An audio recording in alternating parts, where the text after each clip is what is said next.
మీరు ఎప్పుడైనా గమనించారా? ఒకరోజు మోటివేషన్ వీడియో చూస్తే 2 రోజులు ఫుల్ ఫైర్, మూడో రోజు మళ్ళీ పాత లైఫ్. ఎందుకిలా జరుగుతుంది? మోటివేషన్ అనేది ఒక స్పార్క్ లాంటిది. అది మనల్ని స్టార్ట్ చేయిస్తుంది. కానీ అది ఎక్కువసేపుండదు. చాలామంది రోజూ మోటివేషన్ కోసం వీడియోలు చూస్తారు. కానీ లైఫ్లో మార్పు మాత్రం ఉండదు. ఎందుకంటే వాళ్ళు మోటివేషన్ మీద డిపెండ్ అవుతున్నారు. నిజమేమిటంటే మోటివేషన్ తాత్కాలికం, డిసిప్లిన్ శాశ్వతం.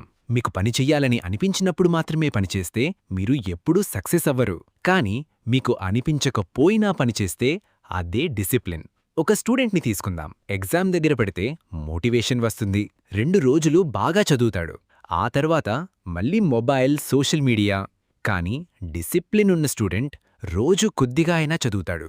చివరికి ఎవరు గెలుస్తారు? మీరు ఇలా ఆలోచించాలి. నాకు మూడ్ లేదు, ఏమైనా చెయ్యాలి, రేపు మొదలుపెడతా, ఇప్పుడే మొదలుపెడతా.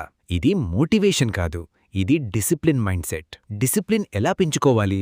చిన్నగా మొదలుపెట్టండి. రోజుకు 10 నిమిషాలైనా చెయ్యండి. క్రమంగా పెంచండి. కన్సిస్టెన్సీ ముఖ్యం. డిస్ట్రాక్షన్స్ తగ్గించండి. మొబైల్ యూజేజ్ తగ్గించండి. ఒక రొటీన్ క్రియేట్ చేయండి. డైలీ అదే టైంలో పనిచేయండి. మోటివేషన్ మీకు స్టార్ట్ ఇస్తుంది, కానీ డిసిప్లిన్ మీకు ఫినిష్ ఇస్తుంది. మోటివేషన్ లేకపోయినా మీరు పని చేస్తే అదే మీ సక్సెస్కి నిజమైన సీక్రెట్. ఇప్పటినుంచి మోటివేషన్ కోసం ఎదురుచూడకండి. డిసిప్లిన్ని అలవాటు చేసుకోండి.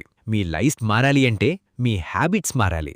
గుర్తుంచుకోండి, మోటివేషన్ 2 రోజులు, డిసిప్లిన్ జీవితాంతం. మీరు మోటివేషన్ మీద డిపెండ్ అవుతారా లేక డిసిప్లిన్ ఫాలో అవుతారా? కమెంట్లో చెప్పండి.